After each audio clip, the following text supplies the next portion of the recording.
तकरीबन 4-5 बजे तक ये बैटरी से चलता रहता है। उसके बाद हम क्या करते हैं वो मैं बताता हूँ आपको। उसके बाद हम ये करेंगे कि हम यहाँ से इसको डिस्कनेक्ट कर देंगे, ठीक है, और इसको यहाँ से निकाल देंगे, ठीक है। और ये जो हम एडाप्टर लेके आए हैं, ये अगर आपको लेना हो तो ये आप भी ले सकते हैं, ये अच्छी तरह देख लें, ठीक है।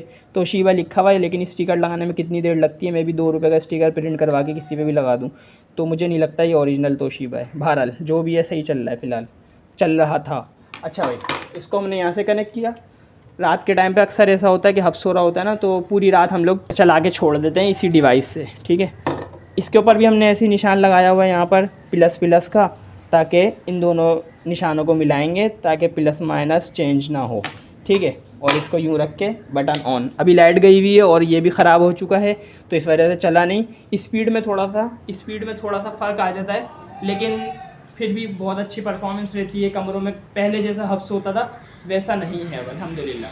तो अगर आप भी इस वीडियो से कुछ ना कुछ सीखे हैं और कमरे में कोई ना कोई जो ना इस तरह की कोई खिड़की होगी आपकी, रोशनदान होगा, अक्सर फ्लैट इस तरह बने होते हैं कि वहाँ पर जो ना हफ्स हो रहा होता है बहुत ज़्यादा, तो आप देखें अपने कमरों में या फिर गैलरी वेडली में कोई ऐसी जगह हो जहाँ से फ्रेश एयर आ सकती हो, तो वहाँ पर आप एग्जॉस्ट फ़ैन लगा दें या इस तरह का फ़ैन लगा दें कि हवा क्रॉस हो सके। एक तरफ ये हवा फेंक रहा है, दूसरी तरफ से हवा निकल रही है, हवा का सर्कुलेशन अच्छी हो गई। तो अगर इस तरह कर सकते हैं तो कर लें, इंशाल्लाह ताला आपके जो कमरे का हफ्स है ना वो टूट जाएगा।